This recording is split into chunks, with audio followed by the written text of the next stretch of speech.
Hello, everyone. Welcome back to Industries Live, where in case you just joined us and you weren't part of the first half, this is a show where we talk to some of our AWS partners that are really focused on industry-based solutions that run on AWS and the cloud. And thanks for joining us today. As you see, we have our chat open. So there's been some great discussion already. So if you want, tell us where you're watching in from, or if you have any questions while you're watching the segment today. And what we'll do, just to recap about what Industries Live is that this streams every other Tuesday at 8 a.m. Pacific time. And each week, what we do is we have a new guest from one of our industry partners, and they come on and they talk to us about what are the trends they're seeing within industry. Today, we're taking a look at insights within media and entertainment as an industry, but our next session is actually going to be on financial services, and we rotate it around. And what some of the things we found by rotating some of the industries around is you can start to see some commonalities and trends within different industries. And so even if the industry that's on, say, the week you're watching, it might not be your core industry, you might be able to pick up some nuggets or insights that you can carry back to your industry and apply them there. So a shout out there. Once again, my name is Jason O'Malley. I'm a partner solutions architect here on our, what we call the Industry and Solutions Center of Excellence team. And it's a global partner strategy team that's focused on myself, media and telecom. And I'm joined here today with my colleague, Carin, and co-host today. And Carin, if you'd like to say a hello to the new watchers. Hello to our new watchers out there. Again, I'm Carin Forman. I'm the worldwide partner lead in media, entertainment, and games and sports. And as Jason was saying, it's really great to be participatory in these events because you will see common themes, even though the focus here is on media and entertainment. Our previous guest talked about media supply chain, and that is really common whether you're in the media and entertainment space or in manufacturing and others that have supply chains. Our second guest for this episode is Andrea Kalas, who's the VP of Media Archives at Iron Mountain.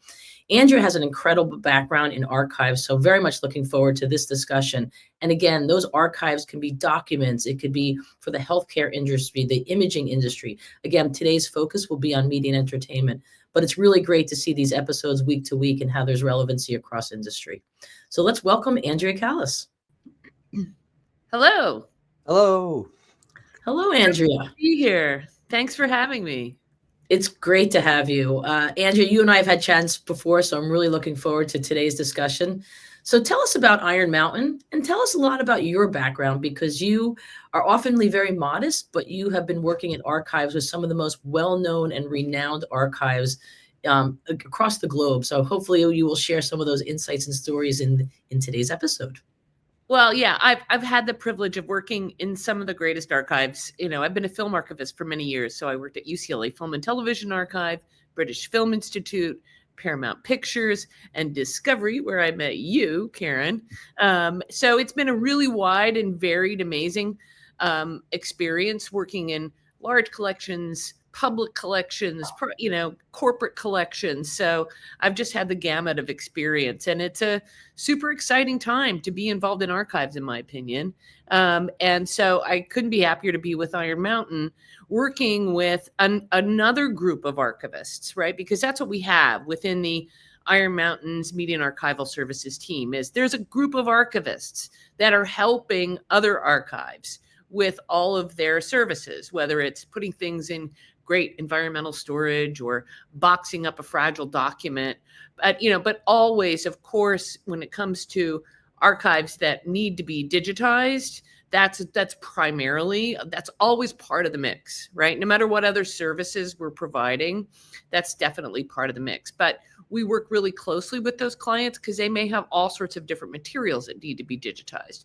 So we need to have that intense expertise to know how to digitize a 2-inch video, right? Or how to be careful with, like a company's founding document. So it's the care around the materials in addition to making sure that they are digitized and available. So that's in essence what Iron Mountain does, work with those clients to find the best solution. And AWS has been a great partner in trying to do that because so many people are already working with the kinds of tools you're using and obviously the storage as well. So our connection has been a natural one too, and we've really appreciated that. Well, thanks, Andrea, for that introduction. I've had the absolute pleasure to visit your facility on several occasions, and I will keep my NDA and my own personal archive, not to speak of it. But you really manage at Iron Mountain some of the most incredible archives, some of the most differentiated archives, music archives, film archives, as you said. So, can you talk to us a little bit about the different archives you see, and why are customers digitizing their content? Well, first of all, it's really just when you think about it, isn't it incredible how many archives are now available? Right? Just think about, that the fact that a student sitting in a dorm room can literally find primary sources from there. Right? They don't even have to go to the library anymore. There's so much out there, and I think it's sort of becoming almost like a natural inclination for anyone with an archive. It's not even a question anymore that they must be digitized because that's the way they're discovered and used, right? So I think people think about how to digitize, which to digitize first, rather than an off switch of whether you digitize at all. That's not even a decision anymore, I don't think. I think and it makes sense, right? I mean, just in terms of, moving image content, film and video, I mean, I read somewhere that like right now it's like the market for video materials in somewhere is like 200 billion. In a few years, it's going to be 500 billion. So our whole currency right now is in the moving image in a lot of ways. Every commercial we see, everything we scroll through, it's video is everywhere. So it makes sense too that people that have both moving images and music would want to get into the act, right? And the archives can create a great resource for that. So whether people have incredible photographs that they want to scan, and we have ways of making sure that those things are photographed in the best possible way with the best possible standards, and then also are available for people to search over, find for research, include in documentaries, purchase. Same with music. We can help people identify a master that has never been heard since it was first recorded, and then make that available for people to stream and license and things like that. So it's really satisfying, right? When you come to something where it's almost an undiscovered treasure in a different archive, and then it becomes available for people. It's a sort of magical transformation. I've definitely seen that firsthand, Andrea, of like just seeing, taking these assets that may have been sitting idle, so to speak, and then just being able to not only take them and digitally preserve them to help, their longevity, but then also to find that new value that they can create. And it's cool to see the way that can find new audiences. I'm curious too. So with both with the digitization, but then also as the industry and sort of within the businesses itself, as there's a growing importance of making those data-driven decisions. I'm curious, how are you at Iron Mountain? How are you thinking about helping customers leverage, say, like the archive metadata they have and finding what's in the archive to help inform what are those, like their content strategy or production decisions? I think there's two parts of that, right? I mean, part of it is the information that the archive itself holds, which could be, it could be documents about that thing that they are preserving, right? And so those could be scanned as well as the object itself or the film itself, and how you combine that information. I think the other thing too is, Iron Mountain is a big company, and we work with organizations that may have a film archive here, but might have a records management system over here, right? And those insights can actually go across each other, right? So there's, before AI was even an idea, tons of entertainment companies were working on how best to find their audience for the shows and movies they're producing, right? And what resonates with different audiences. And there was fascinating stuff going on with I remember some of the DNA of a movie and how you can dig down deep into understanding. I always think about my Paramount days, like Saturday Night Fever being an example of that, right? It's a fun dance movie, but it's also a dark movie, right? Until you get to that nuanced part of understanding what that movie is, how do you actually understand how another movie like it we'll have an audience response, right? So that digging down that nuance of what that content is about so you can find new audiences, I think there's incredible that we've just begin to discover how we can use information from the assets themselves, the video assets, the films, the stills, the information about those assets, and then maybe other information that might exist in that entertainment company in just another part of it, of the company, and that's really exciting about what Iron Mountain can provide, is because that's where we're going with our platform. And I think AWS is kind of thinking about that the same way, right? Where are those places where that data really interacts to give people insight? I think there's so much we're going to find out on how to help people there. That's great. And I think especially you mentioned like the asset itself, but maybe there's ancillary assets related to the production that get digitized and captured too, and how that can inform. So I think that's a really cogent point. Yeah. Yeah, and I think data comes from so many different places. Like you mentioned, it comes from the scripts, it comes from call sheets, it comes from different things that are in production. And going back to how you made an introduction, when we met in our early days at the Discovery Channel, the natural history films that Discovery Channel was shooting had about a 40-to-1 shooting ratio. So we actually made new productions out of the existing B-roll for shows like Animal Planet and Animal Planet Kids. And when we did that, we dug into the B-roll and we tagged it manually with metadata and sort of became sort of our walking library science dictionary for ourselves. Now with the advent in technology, there's really a lot of opportunities, as you had mentioned, to OCR your scripts or to get other metadata involved. Talk to me about what role do you see AI playing in some of this new transformation for giving people access to their archives and their content? I am just so excited about the potential, right, for content discovery. I mean, I'm obviously interested in that. And I'm just seeing tools pop up, some of the ones that you create, others that do that. And we're trying to track all of them right now, because I absolutely believe that, our way of helping people is to combine AI tools with archival services writ large, right? I just don't see how we could not offer that significantly to our clients. I think that's what they're going for. I mean, like, think about that amazing Discovery Wildlife catalog, right? I want to search for a lion catching, a hyena, and he's going 40 miles an hour while he's doing it. Like, you could actually get down to that granular level potentially, right? Like the ability to actually dig into the archive and find things that are either for, like I heard this phrase the other day, I loved it, that some people are not calling themselves documentarians anymore, they're calling themselves archival filmmakers. I love that, because it just means that there is so much more than just a basic, sort of talking head, interview, show some footage, that people are starting to be really creative with how archival footage is woven into news stories. And I think AI can help expand that enormously, right? Maybe people are looking for a particular, even like cadence, or a way a music works against an image, or all sorts of different creative ways of digging into that archive and finding ways of exploring that will also give people other creative ideas about potentially what to shoot. My mind gets blown thinking about the potential that I can't even imagine yet, right?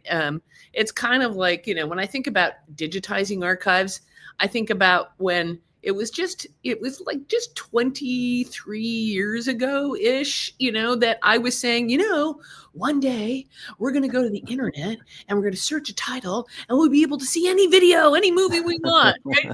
Like, and here we are, and it's way beyond that, right? Couldn't have even imagined, how this turned out, right? And I feel like we're at that starting point with AI too. Like, we can't even imagine how much this is going to impact creativity, and that the archive is a part of it. I'm super excited. So, with that team at Iron Mountain, this is what I'm driving them to do. Let's listen to our clients. Let's find out what they need. Let's build something that's really going to help them. Because I think, because they're thinking that way too, and we're thrilled that we can partner with them. I could see, and it reminds me too. So I was part of a project. This is several years back, but it was where you got access to a huge archive, and then went through it to pull out items and to find new audiences for them. That process, we utilize the cloud technology to help scale and to release it. But one of the things that we didn't really have as much available at that time was the AI technologies to really help sift through that archive and find those diamonds in the rough and those moments that really came, that kind of like really exemplified the greatness of that archive. I'm curious, as the technologies such as like multimodal AI come in and start to become more prevalent in workflows and also in like conversations maybe you're having, I'm curious, how are you seeing that combine, with your archival expertise to say like enhance search precision, accuracy, finding those nuggets? I mean, Carin knows I always use this phrase, when library science meets rocket science, right? Like I do think we owe a huge debt of gratitude to, the librarians who have really worked with us to categorize the world, right? They have, the card catalogs that were, once the only way of finding things. They worked hard on making sure that there were authority around what was a place, what was an actual, who was this person, to definitively identify and accurately do that. And we have drawn upon that enormously. And we continue to, and every archive has used that kind of library science to make sure there's a way in to find what they're looking for, right? Now with the tools that AI brings on top, it's just better, right? And I do think that structured data, that cataloging influence is incredibly important for precision and accuracy in search, so that this is actually the movie you're talking about, or this is the place you're talking about. But then the ability of AI to sort of just vibe on that and bring more to the table is amazing. So, and I've seen it work really well when there is that structured data to get closer. Even if it's things like, all right, let's just pull the closed captions and make those searchable, right? You can get down to a time code, right? And then you have a visual search over that also brings you more to that. So that's super exciting. I think the other super exciting thing is we're seeing that, the fact that you can use more of a natural language search in your prompt for AI means your audience for archive can really grow, right? Think about it. Like, we've gone from going to a card catalog and going over to a library desk and saying, now, where is this Dewey Decimal section in this library, to find like this, the steps are incredible, right? But then, in sort of in the medium term, even though archives were digitized or things like that, you still had to have that consultant archive to help the researcher, right? And I think we still will. I don't think that's going to go away. The knowledge about a collection is always going to be something that helps people find things. But I think people actually not having to phrase things in a way that only an archivist understands is just going to open up the archive enormously. And I think it's going to help all archives find their constituents, find ways of doing things that are new and bring life to the organization that archive lives in. Because no archive stands alone. It's always got its own clients, right? So our clients have clients of their own. And so that's how we know we're successful. If they're making their clients happy, then we're doing a good job. I think that's impactful too, because maybe search systems of the past had to have like that specific syntax, and you had to be really familiar, like search, like sort of Boolean search this within this within but this. Not that, right? Yeah. And so now you can it opens it up to a wider part of the organization that they can just say, I'm looking for, cheetahs in the, animal footage film, and it's able to identify that without having to be an expert at it. And I think that's really powerful as well. Yeah. I think it's also expanding the semantic search and understanding, where you can say, you could be specific as I want cheetahs in the Serengeti, but you can also say I want content that is soft or gives a feeling of soft. And it could be a wind or the beach or things like that. So I think it gives you a much more expansive opportunity for searching capabilities. I think it would be a great time to go to our audience. We do have a question from the audience, and I want to thank those that have been extra engaged with us in the chat screen. So there's a question in the chat that says, as archives become more accessible And have pieces found a new life, or is there new audiences that it wouldn't have had without that searchability? I absolutely believe that's true. I think that especially when it comes to the kinds of explosion in documentary filmmaking or archival filmmaking, as it's I'm excited to be called, the way people are using archival footage is brand new, and I think also the fact that people understand that digitization is sort of not an option anymore means more and more content is available. I mean, I come from film archives, right? And the difference between when, I started my career and now in terms of accessibility of just movies being available to watch is massive, right? And I think that's only going to continue. Yeah. It's interesting as we talked about the fusion of library science and artificial intelligence. Talk to me a little bit about some of the specific benefits some of your clients are experiencing from that fusion, and how is that translating onto the screen or into how your customers are handling their archives? Yeah, I think we really are trying to listen to our customers as they build it. Like, so for example, if there's a music library and one of their functions is providing music for commercials or for other films or things like that, they'll license some of their music for that, right? There may be times when the initial request isn't right for some reason, right? AI could find a really amazing alternative, right? Easily and quickly. Like, okay, maybe that doesn't work, but here's a bunch of other ones that have the same beat or have the same feeling or have the same idea behind it that you can use instead. That's a really interesting one, right? Or maybe even somebody says, I'm thinking about something like this, but I'm not sure. Well, here's 6 or 7 things to think about.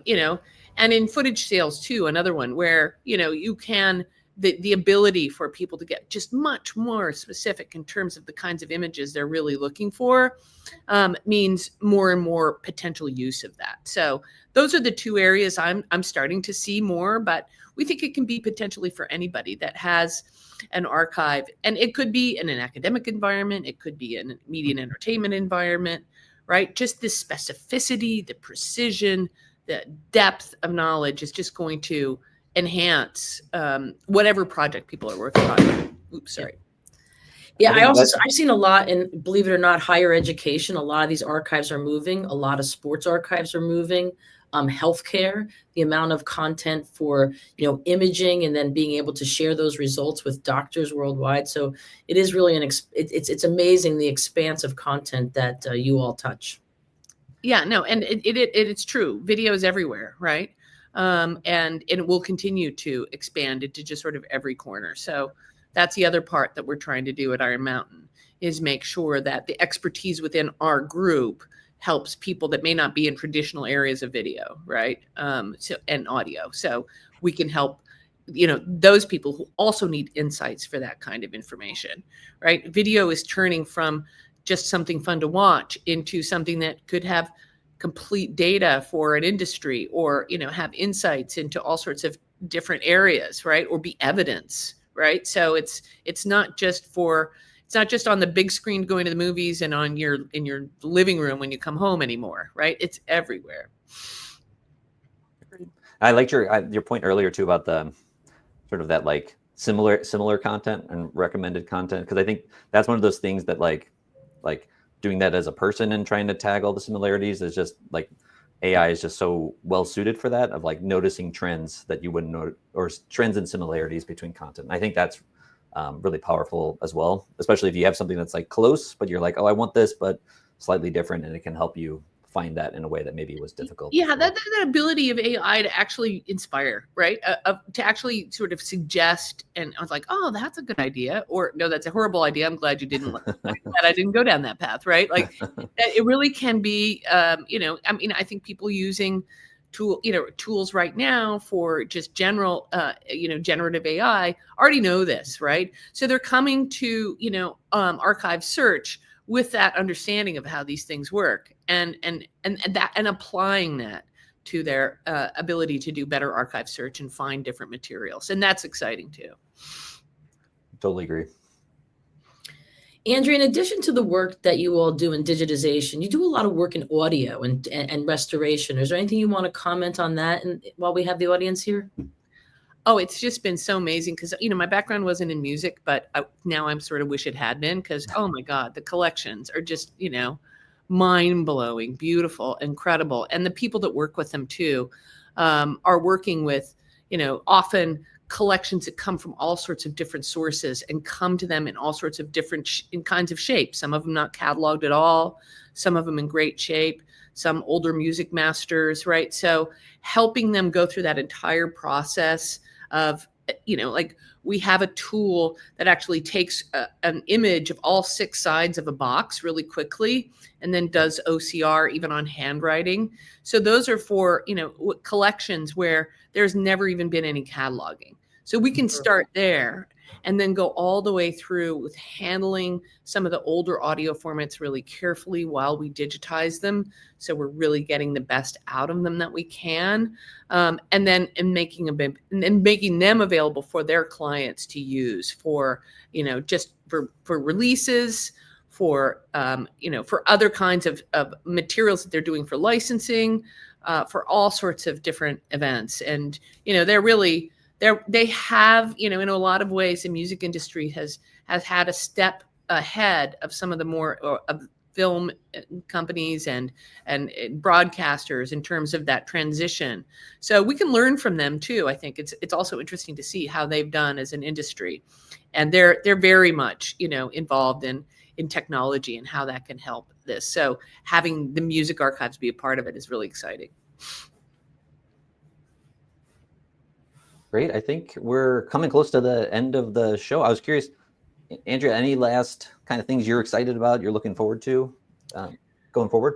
I mean, I think that, we're trying to continue to, as we work, with individual clients, right? And what their needs are, that helps build out our tools generally, right? That Iron Mountain provides.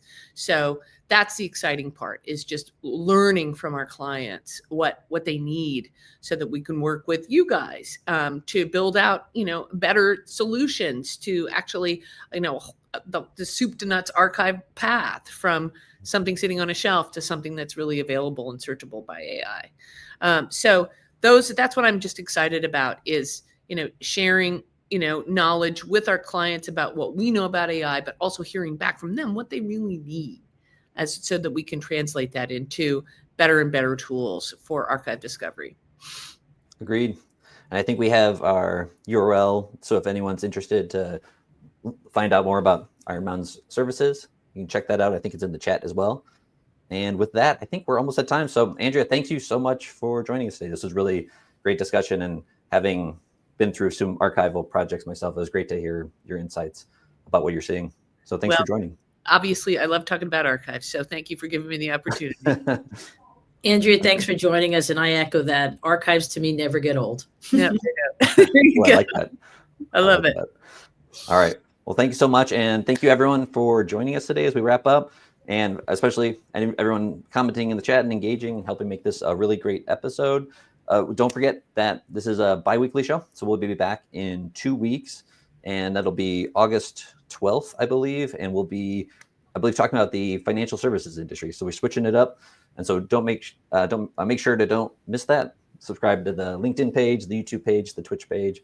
And with that, thank you, Carin. Thank you, Andrea. Thanks for all of our guests, and we'll see you on the next episode. Thanks, everybody. Thanks for joining on this episode of Industry Live.